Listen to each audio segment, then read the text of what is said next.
Hey everyone, if you are delivering for Uber Eats and want to earn more in tips, here are proven ways to boost your earnings and no gimmicks, just smart service.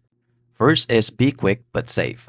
Customer tip more when their food arrives hot and on time, and use a thermal bag and follow the best GPS route.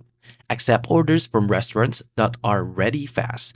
2 is be polite and professional. A quick "Hi, your order is on the way" message build trust, and say thank you or leave a kind note when dropping off the food, and then look clean and approachable. It adds to the delivery experience. Third is follow special instructions exactly. Customer appropriate when they don't forget the gate code or leave it at the door as requested.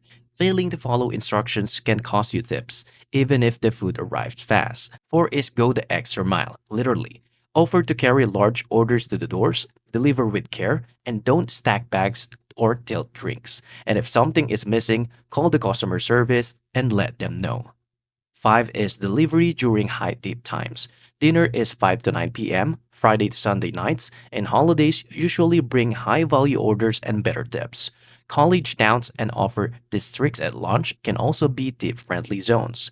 6 is to keep your ratings high. High ratings equals customer trust equals better tips. Always double check orders and communicate delays if they happen. That's it. If you find this video helpful, please like, subscribe, and I'll see you into the next one. Thank you for watching.